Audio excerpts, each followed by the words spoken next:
Olá, seja bem-vindo ao Music em Casa. Eu gostava de nos contar o seu início na música. Ok, boa noite, Miquel. Para já, obrigado pelo convite. É um prazer participar nesta iniciativa que tens feito online, não é? Acho que é sempre interessante podermos partilhar com o público em geral, com os colegas, não é? Aquilo que vai acontecendo no nosso país. O meu percurso é muito parecido com o de muitos, não é? Como o teu. Começou numa banda filarmónica, na banda filarmónica dos Polos, de Leiria, e portanto comecei por tocar um instrumento muito curioso, que é um bocadinho quase da família do teu, não é bem. Comecei a tocar trompa, eu na realidade, sax-trompa, o meu primeiro instrumento. E só depois é que fui parar o saxofone, porque havia um músico que deixou de poder fazer ensaios à sexta-feira à noite, e então deixou o saxofone vago, e eu fui parar o saxofone. E de facto havia ali uma geração na banda dos Pozos que tinha muita, digamos, apetência para estas coisas da música, e acabámos por nos motivar todos uns aos outros. E o Paulo Lameiro, como tu conheces bem, o professor Paulo Lameiro, foi o primeiro a dar o pontapé de saída e foi estudar para Lisboa, para o Conservatório Nacional, e atrás dele fomos alguns, portanto, nomeadamente eu, o Fernando Faria, que talvez seja um nome que já não te lembres dele, foi um trombonista, tubista, que chegou a ser trombonista na Orquestra de São Carlos, também, e seguiram-se outros músicos, não é? Como é óbvio. E portanto o meu percurso começou por aí. Depois decidi ir para o conservatório, na altura, como era um bocadinho complicado do ponto de vista financeiro, não é? Só tínhamos o Conservatório de Lisboa, portanto não é como hoje em dia, a gente mete-se no Expresso e é muito mais rápido e os preços não são muito maus. Naquela altura era muito difícil, portanto tínhamos que ir viver para Lisboa, ou então ter alguém que nos financiasse 3, 4 viagens por semana para ir para Lisboa ter aulas. Isso era impossível. E portanto eu decidi, com os meus pais, não é? Falei com eles, e alistei-me na Força Aérea. Portanto, eu fui parar à banda da Força Aérea, ou seja, fui parar, felizmente, porque fiz prova e aceitaram-me. O que me permitiu ficar em Lisboa e entrar no conservatório e fazer o meu curso no conservatório. E, portanto, fiz o meu curso de saxofone, e quando terminei o curso de saxofone, na altura não havia sequer alternativa de estudos sem ser, ou seja, estudos superiores. O conservatório, no ano em que eu acabei, eu ainda apanhei aquilo que se chama a Reforma Pedagógica de 71, quer dizer que o meu curso, se nós tivéssemos o 12º e todas as disciplinas do conservatório, era-nos dado um grau de bacharel. E depois, se quiséssemos mais tarde fazer uma licenciatura, não é? Tínhamos apenas que fazer um ano. Portanto, foi o meu caso. Portanto, eu acabei o curso como tinha o 12º, como tinha feito todas as disciplinas, fiquei com o grau de bacharel em saxofone. Mas depois eu queria estudar mais, não é? Portanto, não havia alternativa, não havia curso superior de saxofone, nessa altura não havia a Escola Superior de Música de Lisboa, era recente, a escola já existia na realidade, mas não havia curso superior de saxofone ainda. As alternativas eram ir fazer musicologia, que não era uma coisa que na altura me interessasse muito, confesso, ou então estudar uma outra área. Na altura deu-se um fenómeno curioso. Portanto, eu acabei em 91 o curso do conservatório, e nesse ano, sensivelmente nesse ano, ou talvez um ano até antes, foi mais ou menos em 91, na realidade, durante esse ano, a banda de esposos veio ter comigo e dizer-me: o mestre Joaquim Lopes está a ficar um bocado velhote, sem paciência, se calhar precisa de uma ajuda. E então convidaram-me para eu ser o mestre assistente dele. Eu disse: mas eu não percebo nada de direção, nunca estudei direção, não faço a mínima ideia. E eles disseram: não, mas tudo bem, mas tu és um músico profissional. Portanto, na altura eu já estava entretanto já tinha sido a Força Aérea, já estava na banda da polícia, e portanto estava no meio profissional, e eles disseram: não, mas tu és um músico profissional, podes-nos dar uma ajuda preciosa. Eu aceitei o desafio, mas percebi que ia precisar de ferramentas, não é? Não, isto é muito bonito dirigir, mas não é? Precisamos de mais ajuda. Era preciso ferramentas para eu ter alguma noção mais clara daquilo que tinha que fazer. E então o que aconteceu foi muito curioso, porque nesse ano, eu penso que foi em 91 que foi criado o curso na Metropolitana, foi quando abriu exatamente a licenciatura em direção da orquestra. E eu tinha um colega da Força Aérea, que é o maestro Henrique Jonas Piloto, não sei se já ouviste falar dele, talvez. Já fiz o Inatel com ele, achou? Pronto, exatamente, o Henrique Jonas Piloto, que é professor em Linda a Velha, de orquestra, foi meu colega. na Força Aérea. Portanto, era músico na banda da Força Aérea e éramos muito amigos. E ele tinha acabado de entrar na primeira turma do curso da Metropolitana. E por acaso, já não sei, foi casual, ligámos um ao outro e a perguntar o que é que estávamos a fazer, e eu disse, olha, meti-me numa loucura, a minha banda convidou-me para ser o mestre assistente, comecei a dirigir agora a banda, a fazer uns ensaios, mas precisava de fazer formação, que isto é uma loucura, e ele é que me disse, olha, acabou de abrir o curso da Metropolitana, porque é que tu não te candidatas? E eu vou assim, mas isso é uma loucura, quer dizer, eu não tenho preparação nenhuma nessa área, não, mas o exame, pronto, faço umas provas e pode ser que consiga. E então no ano seguinte, portanto, no segundo ano do curso da Metropolitana, eu fiz o meu exame de admissão e felizmente fui aceito. E portanto entrei neste mundo da direção e acabei por, ficar de facto de tal forma apaixonado por ele que nos últimos anos, digamos, grande parte da minha atividade, não é, tem sido basicamente dedicada a esta área. Os meus estudos foram de direção de orquestra, é verdade, e durante os primeiros anos eu fiz muito trabalho nessa área e investi bastante nessa área. Mas como sempre tive esta paixão pelos sopros, não é? Eu sou saxofonista, acabei por me ligar sempre a esta área e depois, a determinada altura, eu era professor no Orfeão de Leiria, onde depois também fizeste parte do projeto. Fui convidado para criar uma orquestra de sopros, não é? E portanto foi um projeto que me interessou muito, no qual eu tive de facto muito gosto em participar, e fico muito feliz de ver pessoas como tu, como outros colegas que passaram por ali e que estão hoje a fazer carreiras incríveis. Lembra-me, passou o Pedro Pinto, lembras-te do Pedro Pinto, trombone? Hoje em dia está na Orquestra da Madeira. A Sofia Silva da flauta, que está a fazer uma carreira brilhante como flautista, com o Duduela com piano, a Carla Antunes, a Neuza Betancourt, hoje em dia gente que está a fazer profissão, e passaram todos por ali. Foi um projeto muito, muito, muito interessante. E a determinada altura, de facto, eu acabei por enverdar muito por esta área dos sopros. Depois houve ali um momento decisivo, que foi em 2004, o meu colega do quarteto, José Macerrão, que já era nessa altura professor na Escola Superior de Música de Lisboa, de saxofone, disse-me que a Escola Superior estava com problemas porque só tinha uma orquestra sinfónica, e era um problema porque era impossível rodar os sopros todos, não é? Portanto, os saxofones nunca tocavam na orquestra, os clarinetistas era uma chatice porque eram muitos clarinetistas e muitos flautistas, para conseguirem rodar toda a gente era problemático. E então ele perguntou-me o que é que eu achava da ideia de se criar uma orquestra de sopros, se eu estaria, por exemplo, interessado em apresentar um projeto à Escola Superior. E eu disse, claro, é uma área em que eu estou a trabalhar, aqui em Leiria tenho feito muitos concertos, o projeto está a correr bem, e portanto é uma área que existe muito repertório, interessantíssimo, e acabei por apresentar o projeto na Escola Superior em 2004, e a direção da altura da Escola Superior aceitou a proposta, e portanto criámos a Orquestra de Sopros nesse ano, em 2004, fizemos o primeiro concerto a 19 de novembro de 2004, e pronto, e desde aí que neste momento me mantenho ligado à escola, nessa atividade, não é? Como maestro da Orquestra de Sopros, e passado uns anos achei que seria também interessante, porque eu senti isso na pele, não é? Que era haver um curso de direção da Orquestra de Sopros, especializado nesta área. Porque eu, no fundo... O que fez foi sinfónico. Eu fiz sinfónico, ou seja, o único curso que havia no meu tempo, a licenciatura, era a licenciatura em direção da orquestra. E não havia outra alternativa.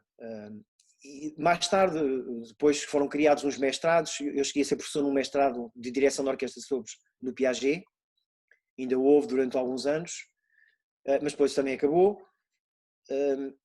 E pronto, havia pontualmente umas masterclasses, não é? De vez em quando se organizava. O Inatel, provavelmente foi nesses cursos que tu fizeste com o piloto, com o Henrique Jonas, piloto. O Inatel organizava uns cursos de direção e também de orquestra para os jovens das bandas. E eu participei também nesses cursos com o piloto e com o meu colega que está hoje na polícia, o José Brito. E Mas achei que a determinada altura talvez fosse interessante nós termos em Portugal uma licenciatura que desse formação aos mestres das bandas. E, portanto, em 2010, da mesma forma que tinha proposto em 2004 o projeto de criação da Orquestra de Sopros, propus a criação da licenciatura em direção da Orquestra de Sopros. E ela foi aceita, felizmente, e, portanto, desde 2010 que eu sou o coordenador da licenciatura em direção da Orquestra de Sopros e o maestro da Orquestra de Sopros. Estão muito ligadas estes dois universos, entre eles, como é óbvio. Não é? E como é que acha a evolução da Orquestra de Sopros em Portugal? Eu acho que bom, há aqui dois universos que são um bocadinho distintos. Quando, em 2004, nós criámos na Escola Superior a Orquestra de Sopros, fomos quase pioneiros em criar uma orquestra de sopros no meio académico. Nessa altura havia muito poucas escolas. Repare, o Orfeu de Leiria deve ter sido das pouquíssimas escolas a nível secundário a ter uma orquestra de sopros. Teve bastante cedo. Nas outras escolas, como tu sabes, não havia. Havia classes de conjunto, havia pequenos grupos, mas não havia nenhuma orquestra de sopros. Não era uma realidade que existisse em Portugal. E em 2004, quando nós criámos na Escola Superior, foi sensivelmente no mesmo ano, acho eu, se não foi no mesmo ano, foi o ano a seguir ou o ano antes, uns meses, a ESMAI também criou a Orquestra de Sopros. Eu sei que na ESMAI ela nunca teve um trabalho muito regular, ou seja, nunca foi uma coisa regular, foram projetos, não é? Mas foi criada, ou seja, havia essa oferta pedagógica também. Mas era uma coisa muito recente. E acho que isso foi importante, as duas principais escolas deste país terem criado esse agrupamento, porque no fundo serviram também de exemplo, não é? E de motivação a que outras escolas percebessem a importância, não é? Se na formação superior tu tens essa oferta, as pessoas que fazem formação antes disso, se calhar de repente sentem-se motivadas e até responsabilizadas a fazer também essa oferta educativa. E então começaram a criar-se em várias escolas, começou a aparecer orquestras de sopros nos conservatórios. Havia já alguns projetos, por exemplo, estou-me a lembrar da Orquestra de Sopros de Coimbra. É uma orquestra de sopros que já existe há muitos anos, que o professor Martins, agora deu-me uma branca o primeiro nome dele, professor Martins, muito importante, fez um trabalho fantástico com a Orquestra de Sopros de Coimbra. E isso era um projeto muito importante, serviu de exemplos também a outras escolas e a outros colegas, mas no meio académico, digamos, eu acho que foi, digamos, estes projetos, quer nós na Escola Superior, quer a ESMAI, e depois vieram outras escolas que começaram também a fazer o mesmo, e eu acho que no meio académico isto começou a evoluir imenso, e também da mesma forma, os alunos que estavam nas bandas começaram a ter formação nos conservatórios e nas escolas de música, acabaram por usufruir deste benefício, não é?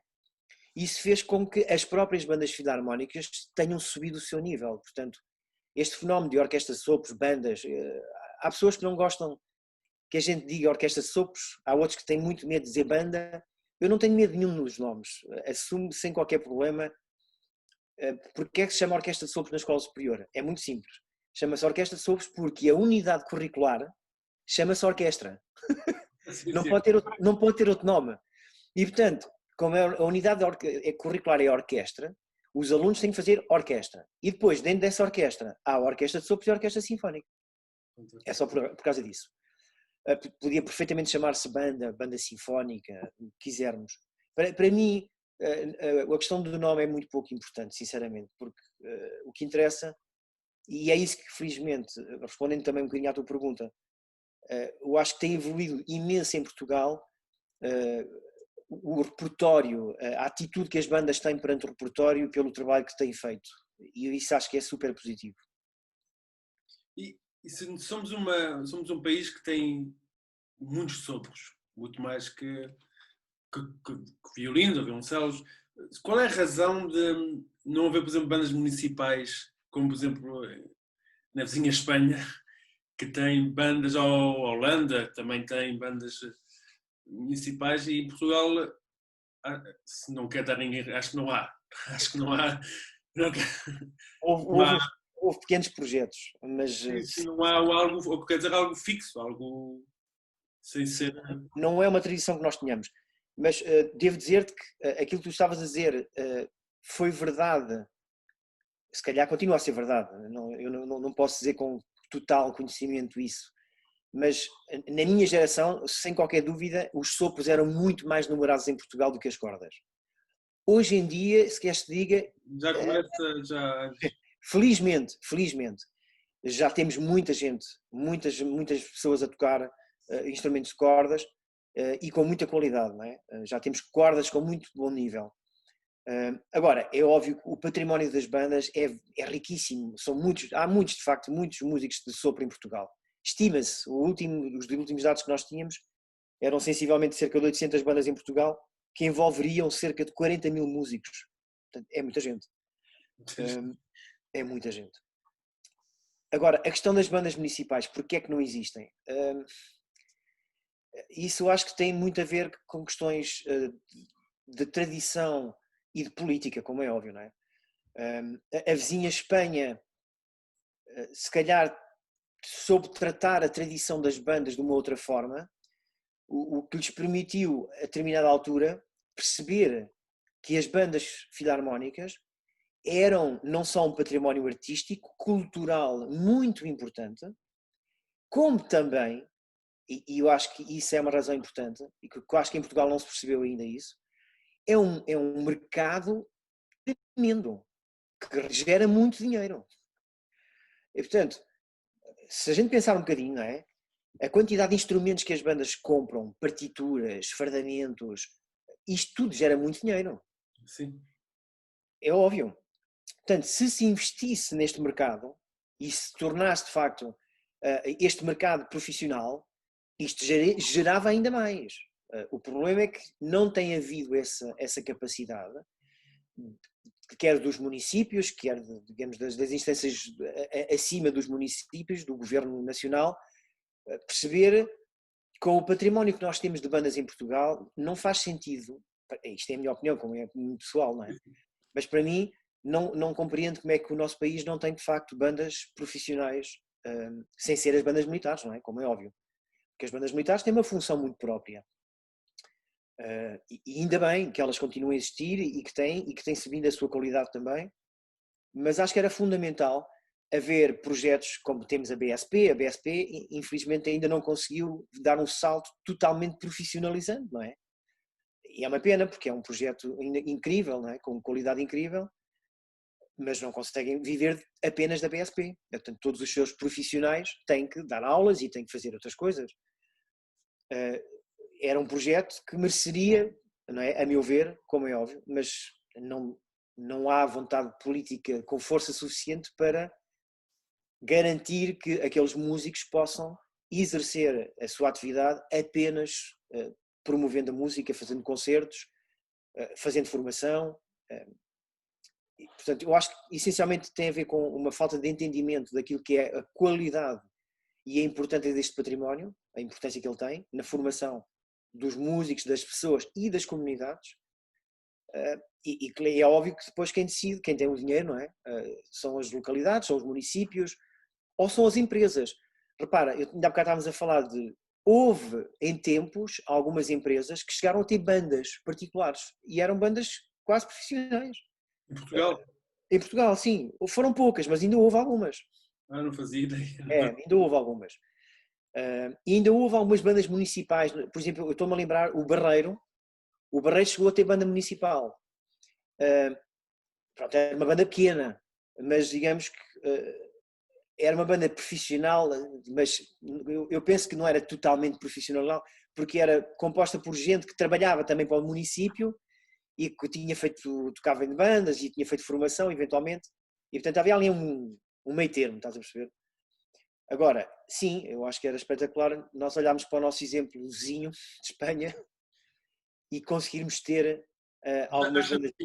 Acha possível? Acha que é uma realidade que pode acontecer num espaço de anos? Ou... Eu quero acreditar que sim, Micael, ainda estou a acreditar nisso. E portanto, com a minha idade, que é um bocadinho diferente da tua, eu quero acreditar nisto até para que pessoas como tu e a tua geração continuem a acreditar e ter motivação para trabalhar nesse sentido. Porque eu acho que, felizmente, os municípios, muitos deles, começam a perceber que as bandas que têm debaixo da sua alçada, não é? Debaixo do seu, digamos, patrocínio, se quiseres, de certa forma, ou responsabilidade, já perceberam que as bandas cresceram e cresceram em quantidade e em qualidade. E eu acredito que se as bandas tiverem esta atitude construtiva de apresentar projetos de qualidade e o fizerem regularmente, que vai eventualmente haver municípios que se calhar deem esse passo em frente. Não vai ser em 2 dias, mas é como tudo na vida, leva se calhar alguns anos até se conseguir consolidar esta atitude, mas eu quero acreditar que será possível um dia isso acontecer. Sim, no nosso caso, podemos falar que fizemos recentemente 2 projetos que demonstraram que a cidade tem muito potencial, não é? Tanto o Beethoven, Uhum. e modéstia à parte, modéstia à parte, e depois o ensamble de metais. Como é que foi para si esses 2 projetos? Fazer Eu tudo. fico muito feliz, para já, fiquei muito feliz de ver isto acontecer e de me terem convidado para fazer parte, porque é uma das minhas lutas, como tu sabes, há muitos anos, nomeadamente em Leiria, não é? Porque somos daqui, da cidade, e se eu acabei por investir mais noutras áreas e fora da cidade, foi porque de facto todos nós temos que viver profissionalmente, não é? E temos que procurar fazer a nossa vida. Mas nunca desisti de apresentar propostas, nunca desisti de tentar que em Leiria se fizessem coisas. E felizmente temos agora, houve aqui um alinhar de agulhas, vamos assim dizer, e de astros. Temos uma associação que neste momento tem uma direção incrível, a Associação de Bandas do Conselho de Leiria, que tem feito um trabalho muito, muito, muito forte. E não estou a dizer que as outras não fizeram um trabalho importante, mas de facto esta teve a capacidade de mobilizar os profissionais, teve a capacidade de perceber isto que estávamos aqui a falar, que é entender que há uma matéria-prima de luxo na região e que essa matéria tem que ser utilizada, tem que se usar este recurso. E pronto, ainda bem que houve esta efeméride do Beethoven, acabou por ser um bom pretexto para nós conseguirmos juntar este pessoal todo e fazermos esta ideia do primeiro caderno filarmónico, que eu acho que é uma ideia muito boa, que permitiu juntar os profissionais, gravar a música do Beethoven, que muita dela, infelizmente, não é muito conhecida, é muito pouco gravada, e a questão do livro, não é? Do caderno, foi uma ideia muito interessante, porque não temos assim tanta informação escrita em português, não é? Sobre música para sopros, sobre bandas. Há livros das bandas, ok? A Banda Filarmónica faz 100 anos, edita o seu livro, Sim. mas, digamos, livros sobre repertório, não há assim tanta coisa. Portanto, todas estas iniciativas são muito bem-vindas. E eu fiquei muito contente de a gente poder ter feito este projeto, como é óbvio, assim como o Decateto de Metais. Portanto, é muito bom ver que as pessoas se mobilizam, não é? Que se conseguem pôr de acordo para trabalhar e pôr mãos à estrada, não é? Mãos à obra e fazer trabalho e construir, às vezes sem ter ainda garantia nenhuma do que é que vai acontecer, não é? Mas às vezes temos que semear, não é? Sim, sim. Para colher, temos que semear e temos que mostrar o nosso trabalho. E para as pessoas poderem ver e acreditarem naquilo que a gente diz, não é? Não chega eu a dizer, não, eu sou muito bom. Sim, sim. Então, mas mostre lá o seu trabalho. E no fundo, foi o que os profissionais de Leiria fizeram. Eles nunca tiveram a dizer o nosso trabalho é muito bom. Não, acho que não é preciso, não precisamos ter essa atitude, porque muitos dos profissionais têm feito e têm dado provas disso. Eu acho que este momento foi importante porque foi uma forma de podermos todos em conjunto nos reunirmos e mostrarmos que a união, digamos, desta gente toda pode criar produtos de qualidade.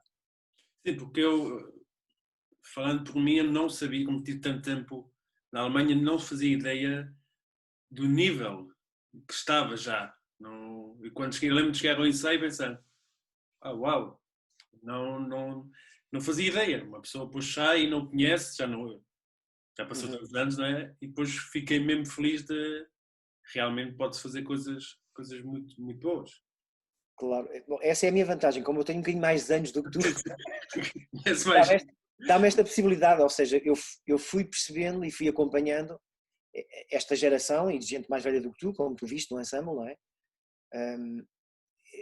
E isso foi sempre uma das minhas, se quiseres, um bocadinho angústias e tristezas, foi eu perceber e acompanhar imensos profissionais de Leiria e vê-los crescer, vê-los a crescer na qualidade artística e perceber que porque é que não estamos a usar estes recursos, não é?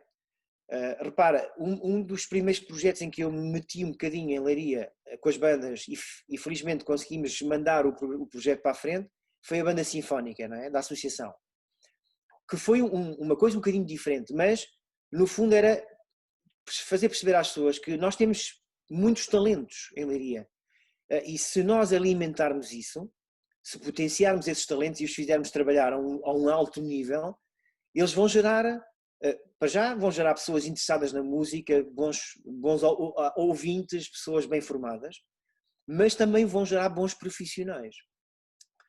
Eu estou-me a lembrar, por exemplo, já há, neste projeto que a gente fez agora do Beethoven, gente que eu me lembro de ter feito parte da primeira banda sinfónica, eram ainda estudantes de conservatório.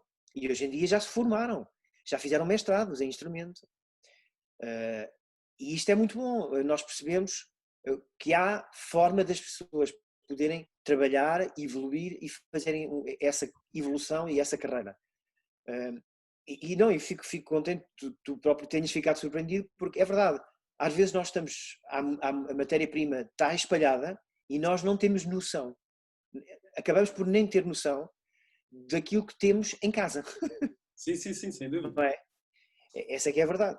E este projeto foi importante para isso, porque deu a possibilidade, de repente, de pessoas como tu, que estiveram fora, como a Carolina, como o Nuno, do trompete, gente que estudou fora, não é? Que fez a sua formação fora depois, e de repente que se reencontram e percebem, epá, onde é que tu andaste? Nós andámos todos por aí. E portanto isto foi uma forma de potenciar todos esses recursos. E felizmente correu muito bem. E o primeiro caderno teve de tal ordem de sucesso que, como sabes, o segundo caderno já está a caminho. Não é? Portanto, o segundo já está prometido. Vamos mesmo fazê-lo. Será pelo menos um dos projetos garantidamente que iremos fazer. Estamos a tentar que haja mais coisas, vamos esperar, não é? Que isso aconteça, mas pelo menos isso provou, ou seja, aquilo que eu estava dizendo agora que é, nós mostramos que o trabalho, a qualidade é uma garantia e portanto podemos fazer coisas. Portanto, se as pessoas quiserem apostar nisso, ótimo, não é? Eu gostava de saber a sua opinião em relação às bandas com esta fase do Covid. O que é que acha que pode acontecer? Devido a... acho que é um assunto que muitas vezes as bandas, como associações, como ranchos, como tudo, mas neste caso falando das bandas, que se sabem se vai haver festas para o ano ainda, não é? Não se sabe, não sabemos. Sim, é tudo uma incógnita. Não, para as bandas é um tempo muito dramático.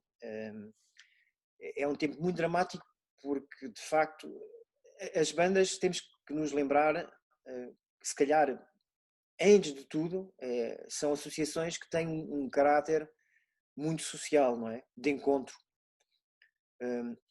E essa matriz está a ser altamente abalada porque as pessoas não se podem encontrar, não é? Não se podem reunir. São uma família, não é? São famílias centenárias. E isso eu acho que é difícil. É um aspecto muito dramático deste tempo. Depois, claro que o outro aspecto, o aspecto artístico, é muito difícil porque as bandas, de facto, sentem que não têm a possibilidade de se encontrar todos, não é? É difícil. Há bandas que têm salas pequenas que provavelmente não conseguem, não? Portanto, é impossível separar as pessoas, não podem sequer ensaiar, se calhar, 10 músicos ou 15. Portanto, é uma realidade complicada. Por outro lado, as festas, de facto, tudo isto mexeu, não é? As bandas vivem das festas, portanto, a sua subsistência, muitas delas, é as festas que fazem, é isso que paga o seu maestro, que paga os arranjos dos instrumentos, porque os outros pequenos apoios que vão tendo, quer dos municípios, são muito pequenos, não é? Não cobrem as despesas que as bandas têm anuais, não é? E infelizmente, eu digo infelizmente porque é mesmo assim, as nossas bandas, pelo menos aqui no Concelho de Leiria, eu não conheço bem a realidade fora do Concelho de Leiria, tenho ideia, vão-me falando, não é? Os custos, por exemplo, com maestros, os honorários de maestros são, se quiseres, ridículos. O que se paga a um maestro nesta zona. São preços muito baixos para aquilo que é a responsabilidade e o trabalho do maestro. Quando eu falo com colegas meus na Alemanha, e quando eu lhes digo aquilo que nós ganhamos aqui na região, eles ficam a olhar para mim e dizem, mas isso é que é por semana? Não, é por mês. Eles ficam a olhar para mim, não é? Incrédulos. Mas mesmo assim, mesmo com esta realidade de honorários, as bandas vivem com dificuldades porque as festas também não é muito dinheiro que pagam e é dramático. Neste momento as bandas estão a viver um tempo muito difícil de equilibrar as suas contas, por um lado, porque não há festas, mas por outro lado, que é o perigo maior, é a questão social e artística das pessoas não conseguirem estar a tocar. Qual é que é, no meio deste aspecto todo negativo, há um aspecto que eu considero que pode ser positivo se as pessoas quiserem aproveitá-lo, que é o que têm feito algumas bandas, nomeadamente nos poses, é o que se tem feito, e eu tenho participado em alguns ensaios assim. O que se tem tentado fazer é criar grupos de câmara mais pequenos, criar grupos e usar repertório diferente, o que permite que os músicos tenham contacto com um repertório que se calhar de outra forma não teriam habitualmente. Portanto, este pode ser o lado positivo, que é de repente, se calhar até podes de repente usar um quinteto de sopros, um quinteto de metais, que habitualmente não irias fazendo na banda, não é? E pode ser uma oportunidade de os músicos de repente perceberem que, mas isto é repertório também interessante e é altamente formativo, não é? Portanto, esta pode ser uma oportunidade que as bandas podem aproveitar. E eu sei que tem havido muitos colegas a fazer, aqui em Leiria não sei, mas tenho alguns ex-alunos meus que fizeram o curso de Miguel em Lisboa, que me vão partilhando vídeos, às vezes, de bandas deles, e que têm feito isso. Portanto, às vezes vejo vídeos, um quarteto de saxofones, um quinteto de metais, ou um quinteto de madeiras, e tudo isto são iniciativas que eu acho muito positivas. A banda não pode estar a tocar toda, é um problema, tudo bem, mas não devemos desistir de nos encontrarmos de forma segura, como é óbvio, com cuidado, com segurança, sem cometer erros, mas tem que acontecer esta vivência artística, porque senão, de facto, é muito perigoso, como tu sabes, não é? Porque és músico, a nossa motivação vem, de facto, da música, de tocarmos, de fazermos esta arte. Se de repente deixamos de a fazer, a motivação vai por aí abaixo, não é? E nos músicos amadores é exatamente o mesmo. Eles só não o fazem de forma profissional. Mas eles gostam de tocar, não é? E têm que se sentir motivados também a estarem juntos, como disse. Exatamente. A ver esta atividade. Pelo menos encontrarem-se, nem que seja para tocar em trio, em quarteto, em dueto. Como é E óbvio. eu gostava que nos deixasse alguns conselhos para os jovens músicos. É que estão. Eu acho que, repare, acho que em qualquer tempo há decisões difíceis de tomar. A minha geração teve às vezes eu tenho colegas que dizem, mas a vossa geração teve uma grande vantagem, é que o mercado era muito mais pequeno, havia muito mais oportunidades. É verdade, se calhar em alguns aspectos, mas por outro lado havia muito menos lugares formativos, não é? Para já, muito menos conservatórios, muito menos escolas de música. O nível, também havia muito menos oferta, portanto era muito seletivo também. Portanto, não foi fácil. Portanto, um jovem da minha geração que decidisse ser músico, já tinha logo problemas com a família, não é? Começava por aí. Músico? Não me parece. Se eu já tive, então imagino no seu tempo. Sim, era muito complicado na minha geração, quando nós falávamos que queria ser músico profissional, as pessoas olhavam para nós assim um bocadinho incrédulas. E portanto, eu hoje em dia, que conselho é que eu dou? O mesmo conselho que eu dei a mim mesmo, que é, se eu realmente acredito que a música, neste caso estamos a falar da música, eu acho que isto serve para qualquer área, não é? Mas neste caso estamos a falar entre músicos. Se eu acredito que a música é fundamental para a minha vida, se eu acredito que ela tem que fazer parte da minha vivência diária, eu vou investir, eu vou trabalhar e vou acreditar que vou poder fazer algum trabalho. Vou ser rico? Se calhar não. Não sei, a não ser que me calhe o Euromilhões, ou que eu vá de repente parar a uma área da música que as há, que dá muito dinheiro, não é? Pode acontecer, não é? Mas na música clássica, como tu sabes, não é bem o caso. É o caso, sim. É, Um caso ou outro, mas não. assim, são muito poucos, devem ser muito poucos. Há muito poucas vedetas na música clássica. Alguns ganham muito dinheiro, não digo que não. Mas, digamos, é assim uma pirâmide, é um topozinho muito pequenino. E, portanto, quem embarca nesta carreira tem que embarcar porque acredita, de facto, no poder da arte, na sua essência, que é algo vital para a vida própria, para nós, e que acreditamos que é algo que vamos fazer em benefício de todos os outros também. E por isso o conselho que eu dou é, quando fizerem uma escolha, façam-na ponderadamente, como é óbvio, e quando a fizerem, não deixem de investir seriamente. E quando é seriamente, é mesmo seriamente. Se eu quero ser música, ok, então vou investir seriamente na minha formação, não me vou acomodar e vou fazer, como tu e muitos outros fizeram, principalmente a vossa geração, cada vez mais, vocês não podem pensar na realidade como uma realidade portuguesa. Isto é uma cidade, Portugal é uma pequena cidade, como tu sabes. Estiveste na Alemanha e sabes perfeitamente, quer dizer, há cidades como Leiria, na Alemanha, cidades como Leiria que têm orquestras sinfónicas, não é? Várias. Algumas mais que uma, E que sim. têm uma vivência cultural. Exatamente. E, portanto, nós, Portugal, somos uma cidade em alguns países. Essa que é a verdade. E por isso eu acho que os músicos hoje em dia têm que ter esta perspectiva que o mercado profissional é um mercado muito abrangente. Não podem pensar só para o mercado nacional, porque este mercado é muito pequenino. Se quisermos fazer de facto uma carreira com algum equilíbrio e com alguma dimensão. Senão é difícil. E por isso eu acho que o conselho que eu dou é acreditem e se acreditam, invistam. Invistam de facto, seriamente, empenhadamente, ter sempre bem definidos os objetivos e quais são, digamos, as coisas que querem atingir, as metas. E não desistir ao primeiro impasse, não é? Isso não. Esse é o problema, não é? Vamos encontrar obstáculos pela vida, não é? É normal. Olha, quero agradecer por ter sido o convite. Gostei muito de estar a falar consigo. Obrigado eu, Micael, e desejo sucessos para o resto dos programas. Tens tido convidados muito interessantes e, portanto, continua assim. Acho que é interessante partilharmos, de facto, as vivências. Tá bom? Tá. Sucessos. Obrigado.